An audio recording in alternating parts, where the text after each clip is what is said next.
অনুরাধা, ও অনুরাধা, আরে কি গো, ঘরে নেই নাকি কেউ? কাজ শেষ করে আসলাম, এত ডাকছি তাও কেউ কথা শুনছে না। এই মরেছে নাকি সালার বেটি? এই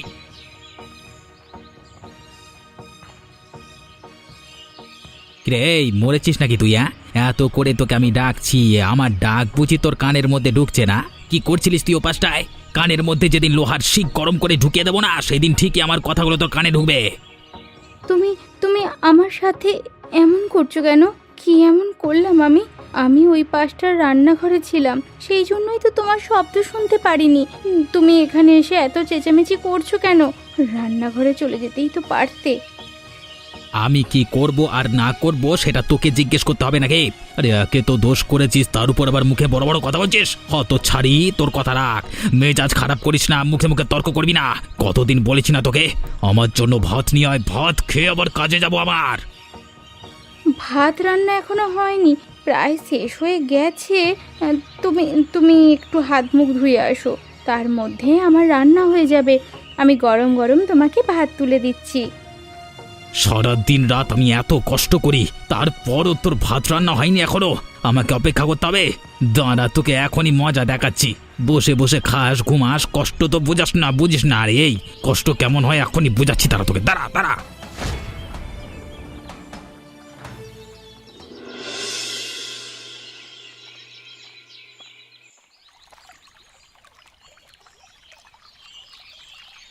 কি গো অনুরাধা দি, কি করছো তুমি এইখানটায়? তোমাকে দেখে এমন মনে হচ্ছে কেন? মনে হচ্ছে তুমি কেমন জানি কাঁদছো এখানে বসে। কান্না ছাড়া আমার কপালে আর কিছুই লেখা নেই, বুঝলে তো? সেই জন্যই আমার কপালটা এমন। আবারও কি হয়েছে? লালটুদা আজকেও বুঝি তোমাকে মেরেছে? আমার কপালে আছে এই মার লেখা প্রতিদিন, এই জন্যই মার খেতে হয়। কিছুই তো করার নেই, কপালে যা লিখে এনেছি তা তো আমাকেই ভোগ করতে হবে। লালটুদা মানুষ নাকি জানোয়ার? তিনি যদি মানুষ হতেন, একটা মানুষকে এইভাবে কোনোভাবেই মারতে পারতেন না। দিন দিন তার অত্যাচারের মাত্রা তোমার ওপরে বেড়েই যাচ্ছে। এত তোমাকে মারে কেন সেটাই তো বুঝতে পারছি না। তবে আমার স্বামী সেই দিক থেকে ভালো আছে, আমাকে তেমন একটা মারে না। তোমারই ভালো কপাল গো, তুমি পেয়েছো একটা মনের মতো। ওপরওয়ালা তোমাকে সুখে রেখেছে, এটা দেখতেও ভালো লাগে। নিজে যেই রকমই থাকি, মানুষের সুখ দেখতে আমার ভীষণ ভালো লাগে। তুমি সুখে আছো সেটা জেনে আমি সুখী। আমার হাতে যদি করার কিছু থাকতো, এই লালটুদাকে আমি এমন উচিত শিক্ষা দিতাম, জীবনেও তিনি আর এমন কাজ করতে পারতেন না। যাই হোক, এইসব নিয়ে তোমাকে ভাবতে হবে না। আমার অনেক কাজ পড়ে আছে, সেইগুলো করতে হবে, পরে আবার দেখা হবে।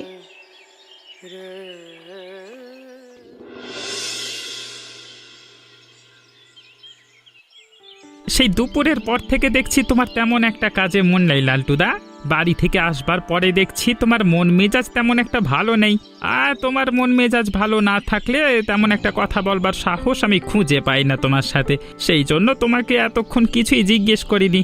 এখন মনে হচ্ছে তুমি একটু স্বাভাবিক, সেই জন্যই জানতে চাচ্ছি কি হয়েছে, তোমার মন মেজাজ এত খারাপ কেন লালটুদা? আরে বাড়িতে যদি সুখ না থাকে মন মেজাজ ভালো থাকে নাকি? কাজ করি, বাজারে যাই, সবকিছু করবার পর যদি বাড়িতে গিয়ে সঠিক সময় খাবার না পায়, তখন মেজাজটা কেমন লাগে একবার বোঝো। ও আচ্ছা আচ্ছা, তাহলে এর জন্যই তোমার মেজাজ খারাপ? বাড়িতে খাবার খেতে পারোনি, না খেয়ে এসেছো? না খেয়ে তো এসেছি, তাতে এখন আমার একটুও দুঃখ নেই। বউটাকে এমন মার দিয়েছি, বাপের জন্মে কখনো আর রান্না করতে দেরি করবে না।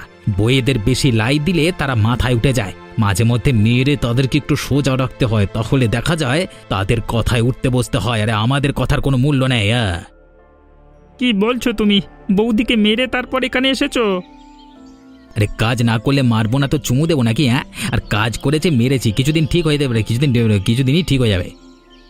চিন্তার বিষয়, মাঝে মাঝে আমার বউ তো আমার কথা শোনে না। আমি যেটা বলি সেটার বিপরীতে কাজ করে, ঠিকঠাক মতো রান্নাও করে না। তুমি চুপ আছো সেজন্য কিছু হয় না। যদি ঠিকঠাক মতো মার দিতে পারো, দেখবে সোজা হয়ে যাবে। ঠিক আছে, এবার থেকে এটাই করব। যা করবে পরে করো, এখন কাজে মন দাও।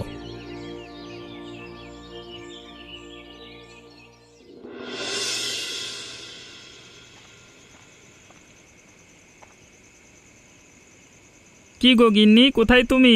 এই দিকটা আসো তো একবার। কি হয়েছে? তুমি এখন আমাকে ডাকছো কেন? আমি এখন আসতে পারবো না, আমি এখানে কাজ করছি। তুমি তোমার কাজ করে এখানে আসো। মেজাজ খারাপ করবে না, এখানে আসতে বলেছি, এখানে আসো, না হলে কিন্তু ঝামেলা হবে বলে দিচ্ছি। কি হয়েছে হ্যাঁ? তুমি এখানে এসে এমনভাবে মেজাজ দেখাচ্ছ কেন? বললাম তো আমি ওইদিকে কাজ করছি। তুমি তো প্রত্যেক দিন এসে হাত মুখ ধুয়ে তারপরে ঘরে যাও। আজকে কি হলো? আমাকে ডাকছো কেন সেটা তো বলবে নাকি? আমি যে কাজ করে আসি, রাতে কাজ করি, দিনে কাজ করি, বাজারে যাই, এখানে যাই, সেখানে যাই, তুমি তো ঘরে বসে কোনো কাজ করো না, সারাদিন শুয়ে বসে থাকো। আমি আসলে তোমার এমন কি বড় কাজ পড়ে যায় সে আমি ডাকবার পরেও এখানে আসার অস্বীকৃতি জানাও তুমি? কি হয়েছে? তুমি এভাবে কথা বলছো কেন? যাও যাও, আমি পুকুরে যাব না, এখানে হাত পা ধোবো। আমার জন্য জল নিয়ে আসো, এরপর থেকে প্রতিদিন এখানে জল রাখবে বলে দিলাম। আমি কোনো পানি আনতে পারবো না। তুমি পুকুরে গিয়ে হাত মুখ ধুয়ে আসো, যাও। আমার মুখের উপর তুই কথা বলছিস? এত বড় সাহস! এতদিন লাই দিয়ে দিয়ে তোকে মাথায় তুলে ফেলেছি, দাঁড়া এখনই তোকে দেখাচ্ছি মজা, হারামজাদি।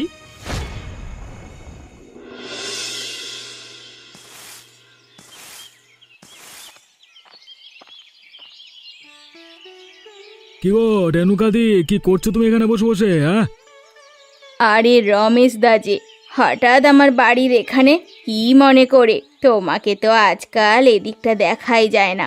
কোথায় থাকো, কি করো না করো সেটা তো বুঝতেও পারছি না। তা আজকে হঠাৎ কি মনে করে এখানে এলে সেটা তো বলো। আরে আমি কাজ করি তো পল্টুর সাথে, সব সময় পল্টু তো ওই দিকটায় যায়, সেই জন্য আমি আর এই দিকটা এখন আর তেমন আসি না। পল্টুকে খুঁজতে খুঁজতে এদিকে চলে আসলাম। বাজারে বাজার খুঁজে এসেছি, কোথাও ওকে দেখলাম না, এজন্য ভাবলাম বাড়িতে আছে, সেই জন্যই তোমার এখানে চলে আসলাম। তা পল্টু কোথায়? ও আচ্ছা, তাই বলো। ও গিয়েছে একটা কাজে। কি কাজ সেটা আমাকে বলে যায়নি, আমি নিজেও জানি না কোথায় গিয়েছে। তবে হয়তো কিছুক্ষণ পর বাড়িতে ফিরে আসবে। বলল আসতে একটু দেরি হবে, ভোরবেলা উঠে গেছে। তা হঠাৎ করে এত তড়িঘড়ি করে ওকে খুঁজছো কেন তুমি? হ্যাঁ, সেটা বলো না। সেটা তোমাকে বলে আর লাভ কি? যদি বাড়িতে আসে আমার ওখানটা একটু পাঠিয়ে দেবে, বলবে আমি দেখেছিলাম, ওকে খুঁজে গেছি বাড়ি পর্যন্ত। আচ্ছা ঠিক আছে, বাড়িতে আসলে সেটা না হয় আমি বলে দেব। তুমি যেহেতু এসেছো একটু বসো, তোমার জন্য বাতাসা মুড়ি নিয়ে আসি, খেয়ে তারপর যেও। এখন আর বসবো না, বাড়িতে আমার কিছু কাজ আছে, সেগুলো করতে হবে। অন্যদিন আসলে সে সময় আবার বসবো, আজকে একটু ব্যস্ততার মধ্যে আছি। পল্টু আসলে তুমি একটু পাঠিয়ে দিও। আচ্ছা ঠিক আছে, পল্টু আসলে আমি পাঠিয়ে দেব।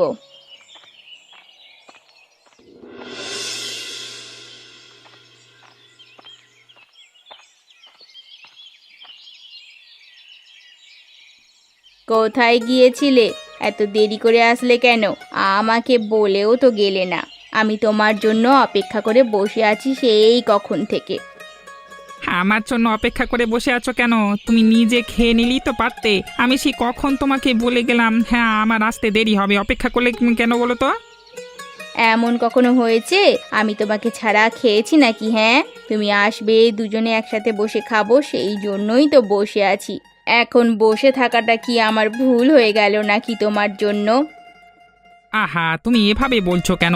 আমি তো সেটা বোঝাতে চাইনি, তুমি কষ্ট করে বসেছিলে সেটাই বলেছি। ও আচ্ছা, ভালো কথা।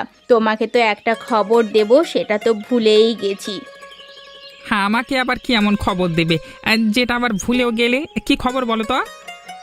সকালবেলা রমেশ দাদা এসেছিল আমাদের বাড়িতে, তোমার খোঁজ করছিল। বলেছি বাড়িতে নেই, আসলে আমি বলবো আপনার সাথে দেখা করবে।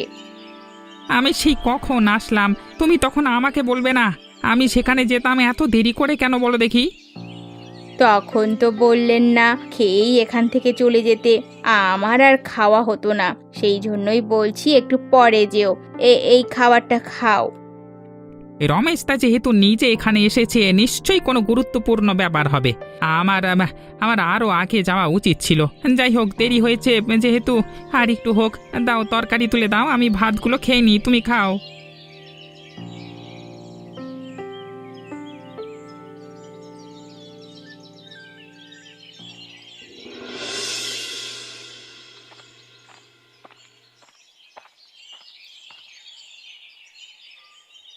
কি গো রমেশদা, সেই কখন বলে তুমি আমার বাড়িতে গিয়ে আমাকে খুঁজে আসলে? হ্যাঁ, নিশ্চয়ই কোনো গুরুত্বপূর্ণ ব্যাপার হবে। হ্যাঁ, আমি একটু কাজে গেছিলাম, সেই জন্য আসতে পারিনি।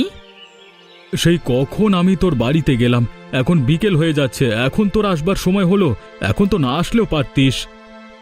আরে রমেশদা, তুমি রাগ করো না, আমি আস্তে আস্তে দেরি হয়েছে। তার উপর গিন্নি আবার আমাকে বলতে ভুলে গেছে, খাবার খেতে বসেছি তখন বলল, তারপর তো আমি তোমার এখানে চলেই আসলাম। রাগ করো না, কি জন্য ডেকেছো সেটা আমাকে বলো। কিছুদিন ধরে হাত তো একদম খালি পড়ে আছে, এভাবে তো আর চলা যায় না।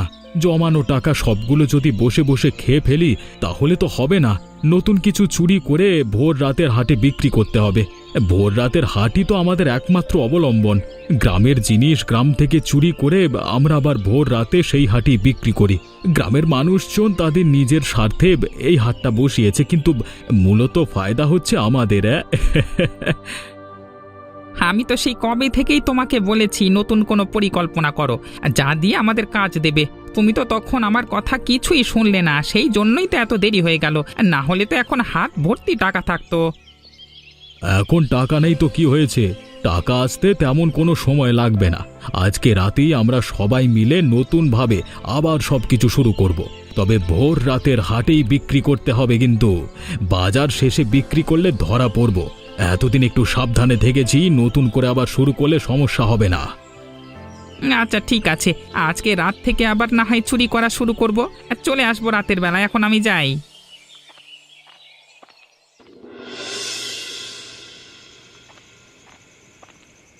শেষ পর্যন্ত আমাকে তোমরা চুরি করতে নিয়ে গেলে। চোরের বউ হিসেবে ভালোই আছি, চোরের সাথে চুরি করতে পারছি।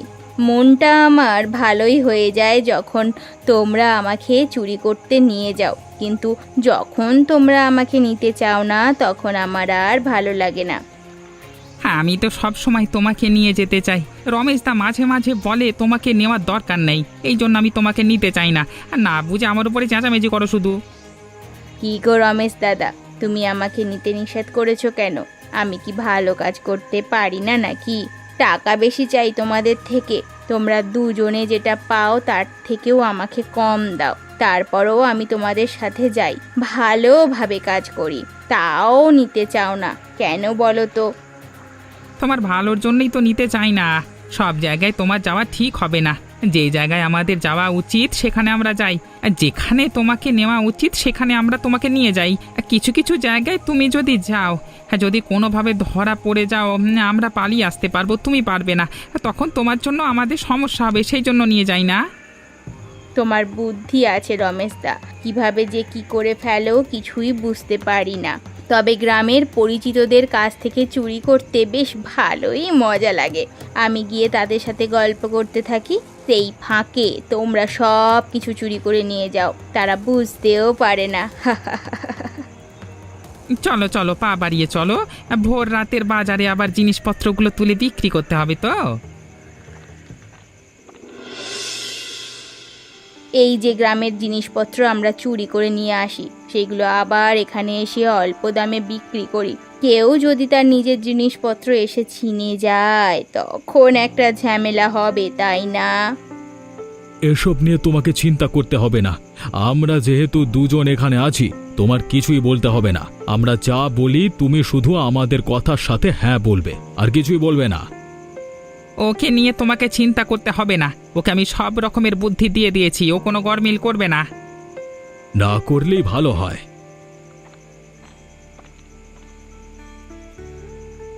এই যে ওরা আবার দোকান দিয়ে বসেছে, আর এখান থেকে অল্প দামে জিনিসপত্র নেওয়া যায়, খুব ভালো লোকেরা। এতদিন তোমরা দোকান দাওনি কেন গো? আরে এতদিন আমরা একটু অসুস্থ ছিলাম, সেই জন্য দোকান দিতে পারিনি। তোমাদের কি কি লাগবে নিয়ে যাও, জিনিসপত্র অনেক কিছু বিক্রি হয়ে গেছে, পরে কিন্তু আসলে পাবে না। কথা পরে বলবো লালটু, আগে যা যা প্রয়োজন তা এখনই নিয়ে নি, পরে দেখা যাবে কিছুই পাই না। অল্প দামে এই বাজারে সব কিছু পাওয়া যায়। এনারা খুবই ভালো লোক, এনারা খুবই অল্প দামে আমাদের জিনিসপত্র দেয়। দাও দাও, যেসব হাঁড়ি পাতিলগুলো ভালো বা সেগুলো আমাদেরকে একটু দেখে দেখে দাও, অন্য জিনিসও দাও।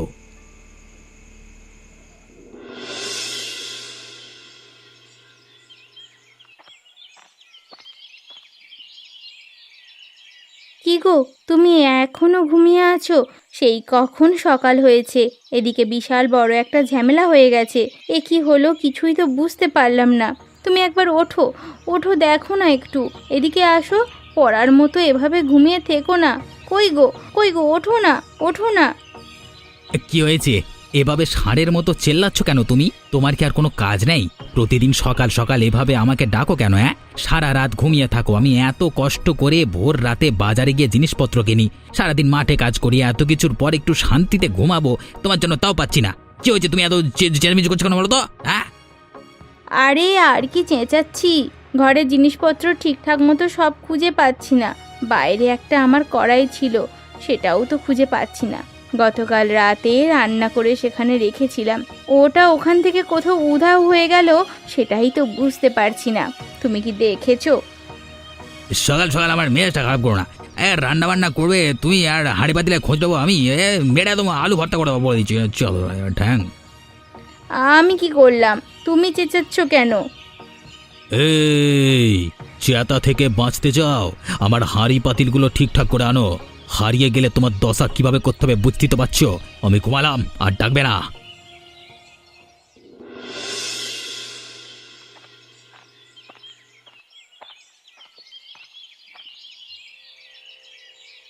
কি গো অনুরাধা দি, আজকে আবার কি হলো? এত সকাল সকাল আমাকে ডেকে পাঠালে কেন? বাড়িতে আমার প্রচণ্ড কাজ পড়ে আছে, সেগুলো করতে হবে তো নাকি? কি জন্য ডেকেছো একটু দয়া করে তাড়াতাড়ি বলো। হ্যাঁ, ওদিকে আমার অবস্থা ভালো নয়। আমার স্বামী আর আগের মতো নেই গো, পান থেকে চুন খসলেই আমাকে ধরে মারে। এখনো ঘুমোচ্ছে, যদি উঠে দেখে আমি বাড়িতে নেই, পুরো বাড়ি মাথায় করে আমাকে মারবে।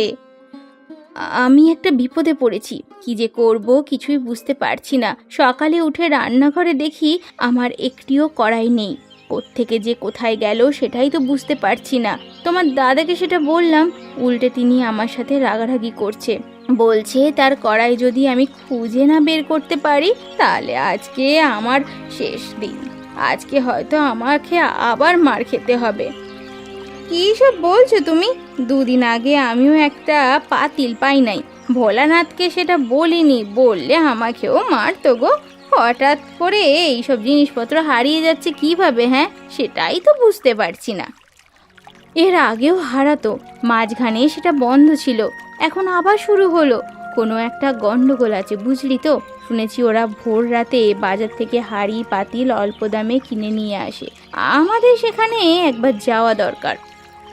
ওরা যদি জানতে পারে আমাদের আস্ত রাখবে না।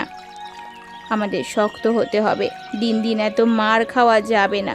এবার একটা বিহিত করবই, রাতে চুপি সারে সেই বাজারে যাব, তারপর দেখব। হ্যাঁ আচ্ছা ঠিক আছে, আমি চলে আসব, এখন গেলাম গো।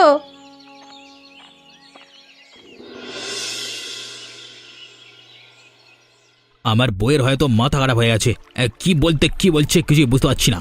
পাগলা বউনি, আমি যে কি করবো সেটা তো বুঝতে পারছি না। হঠাৎ করে তোমার বইয়ের আবার কি হলো? কি এমন পাগলামি শুরু করলো? আরে কি আর পাগলামো করবে, সকাল থেকে বলছি হাঁড়ি পাতিলগুলো খুঁজে পাচ্ছি না, মার খাবে সেই ভয়ে আমাকে কিছু বলতে পারছে না। তোমাকে বলেছিলাম না, বইদের ভালোভাবে শাসন করলে তারা দেখবে আমাদের পায়ের নিচে এসে থাকবে। ঠিকঠাক মতো শাসন করেছি, এই জন্য খুবই ভয় পায়, সহজে কোনো কথা আমার কাছে বলতে আসে না। তোমার কথা শুনে আমিও ভালোই ভালোই কাজ করছি, কদিন ইচ্ছে মতো মেরেছি, এখন আর আমার কথার বাইরে কিছুই করতে চায় না। চাল কতটা রান্না করবে, কি তরকারি রান্না করবে সেটাও এখন আমাকে জিজ্ঞেস করে রান্না করে। তুমি যে আমাকে শিখিয়েছো সেটা ভালোই কাজে দিচ্ছে, তোমাকে তো আমার গুরু মানতে হয় লালটুদা। একটা কড়াই গেছে তাতে কোনো সমস্যা নেই, রাতেই আমরা আজকে আবার ভোর রাতের বাজার থেকে অল্প দামে জিনিসপত্র কিনে নিয়ে আসতে পারবো। কিন্তু সেটা আমি বলিনি বউকে, উল্টে ভয় দেখিয়েছি। সবকিছু যদি বলে দিই তাহলে আর ভয় পাবে না, ঘরের মধ্যে থাকুক, তাহলে একটু মজা বুঝবে। এই ইচ্ছায় কি তোমাকে গুরু বলে সম্বোধন করি নাকি? তুমি যা খেলা দেখাও না তার কাছে সব কিছু নগণ্য।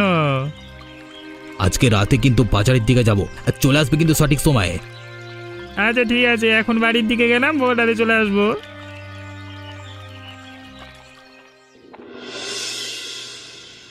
ওরা যদি এখানে আসে তাহলে তো সর্বনাশ হয়ে যাবে। ভয় পেলে কাজ হবে না, আমরা এবার শক্ত থাকবো। ওই যে ওইখানে একটা হাঁড়ি পাতিলের দোকান দেখা যাচ্ছে, চল তো ওখানেই চল।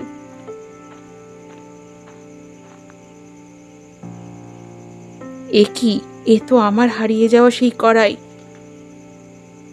আরে আরে, এ তো আমার পাতিল। কি হয়েছে? এখানে এসে আজে বাজে কি কথা বলছো? আমাদের আবার বলছো কেন? কাজ আছে, এখান থেকে দূরে সরে যাও। তোমরা যে কম দামে জিনিসপত্রগুলো বিক্রি করছো, এগুলো তো আমাদের জিনিস, নিজে চুরি করে এনেছো। এখান থেকে যাবেন নাকি তাড়িয়ে দেব? পল্টু, যাও তো, এদের সকলকে ঘাত ধাক্কা দিয়ে বার করে দাও এখান থেকে।